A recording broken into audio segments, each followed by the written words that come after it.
Olá, amigos, sejam bem-vindos a mais um vídeo do meu canal. Eu sou o Lucas Knaip. Vamos falar sobre Luca de Montezemolo, ex-presidente da Ferrari, né? Que resolveu falar sobre, né, a equipe que, tipo assim, ele é um dos maiores nomes da história, né? Ele foi, inclusive, assim, fundamental para que a Ferrari deixasse de ser uma empresa endividada e começasse a dar lucro nos anos 90, transformou a divisão de carros da equipe em algo lucrativo, etc. E foi também o cara que bancou a contratação do Schumacher em 96, né? A gente sabe o que aconteceu depois, os 5 títulos seguidos, etc.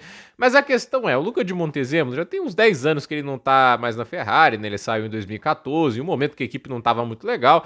E aí o que acontece, né? E hoje, né, ele é o chefe da divisão de carros de rua da McLaren. E olha que ironia, isso aconteceu esse ano, né? O Montezemolo contratado pela McLaren. E aí foi questionado sobre a questão da Ferrari, e ele já deu várias declarações recentemente, etc, né?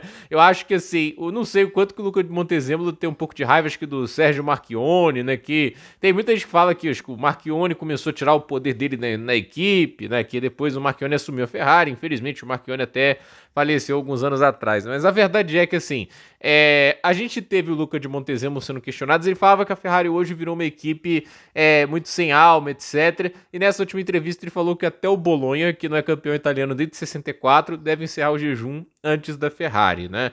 E assim, o Luca de Montezemolo, ele tem uma história muito bacana, né? Se você para pra pensar em caras vencedores na vida, né? É esse tipo de cara que você deveria se inspirar, e não, assim, os Pablo Marçal da vida, né? Tipo, o cara, ele trabalhou com Enzo Ferrari, durante um certo momento foi o chefe da escuderia de corrida da equipe, em 75 a 77.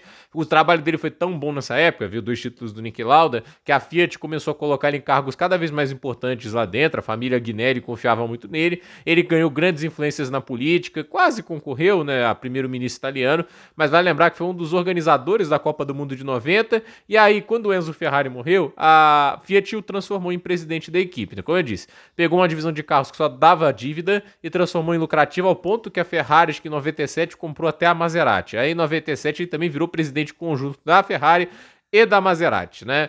E assim, por anos, foi o cara que liderou a equipe para um momento de glória, etc, né?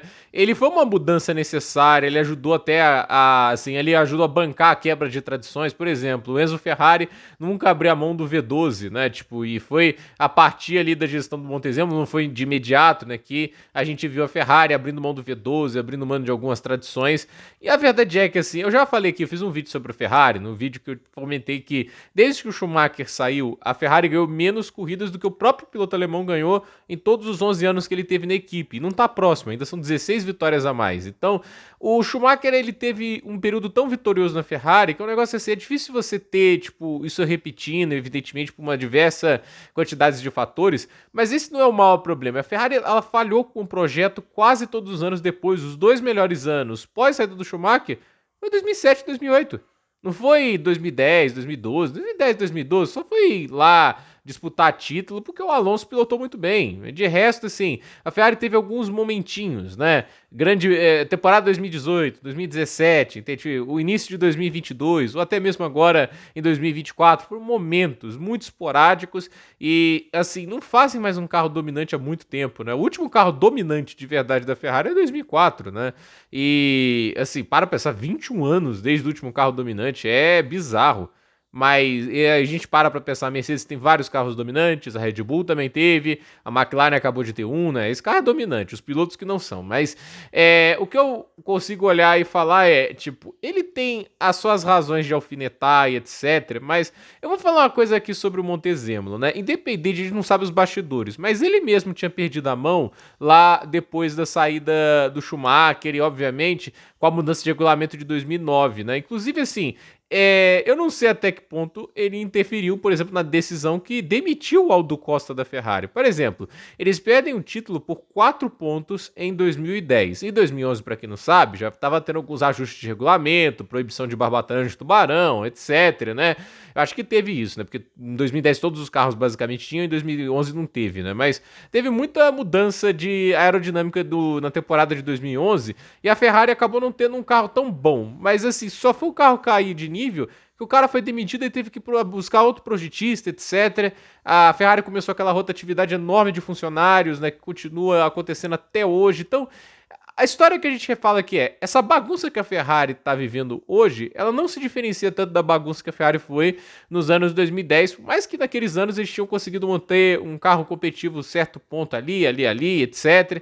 Então, assim, o Luca de Montezemolo, eu acho que uma coisa é inegável. Ele é um apaixonado pelo esporte a motor, ele é um cara, ele é um entusiasta, ele é um cara que realmente queria vencer. E eu acho que ele via a Ferrari lá na Fórmula 1 muito mais do que apenas um simples negócio ou um tipo de investimento mercadológico, etc. Ele via aquilo realmente com uma paixão e ele entendia muito bem o que significa ser a Ferrari no mundo do esporte a motor. E eu não sei se dá para dizer o mesmo da atual direção, seja da Fiat ou seja da Ferrari. Até porque os caras que criaram essa empresa, ambas, né, tanto a Fiat e a Ferrari, acho que essas pessoas todas já nos deixaram. Então, assim, a alma da empresa sempre se vai, em parte, com os caras que as fundaram, etc., que conceberam essa ideia, né? Mas aí é que a questão, né? Tipo, a Ferrari, ela tá em um jejum grande, etc. Ele faz esse tipo de declaração, etc. Mas eu acho que, em certo ponto ali da carreira do Montezemolo, ele também estava sendo um problema, ele também não estava arrumando soluções. É muito fácil apontar o dedo, né? Tipo, isso é uma coisa muito simples, né? Tipo, você jogar a culpa nos outros, etc. Isso pode acontecer, mas eu entendo os méritos que o Montezemolo teve, ele é um dos maiores presidentes da história do automobilismo, por tudo que fez na Ferrari, etc. Mas ele não estava conseguindo consertar as coisas no final da passagem dele. Se era porque o Marchione tirava poder dele, se era porque acontecia XY, não sei. Mas, assim, o final da passagem dele, a Ferrari estava bagunçada, né? Do jeito que está hoje, né?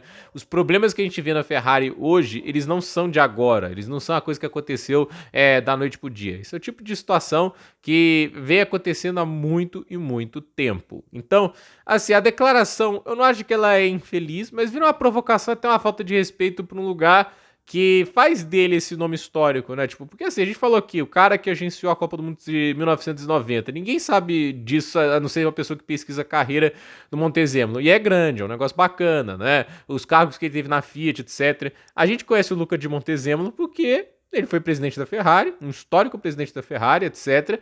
Fez todo aquele sucesso, etc.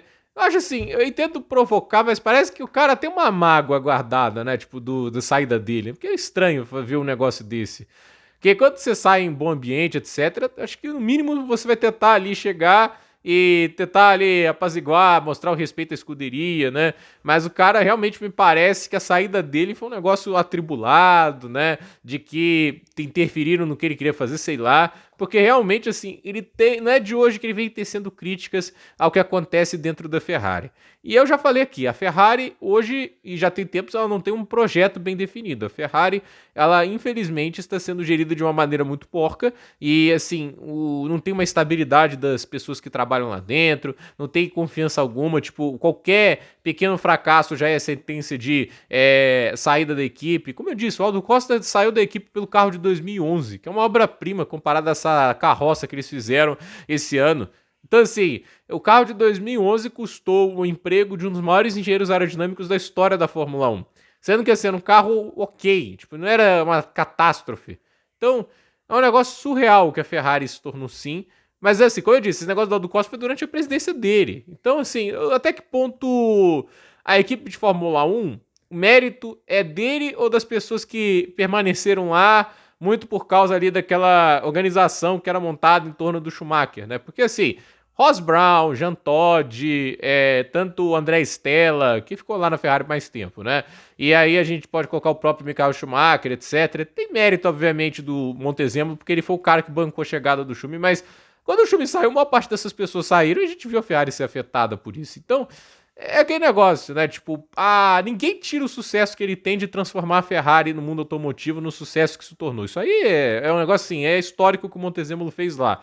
Mas a equipe de Fórmula 1, até onde é o mérito dele, além de ter contratado o melhor piloto da Fórmula 1 na década de 90 e obviamente 2000, né? Para muitos o melhor piloto da história, etc, né?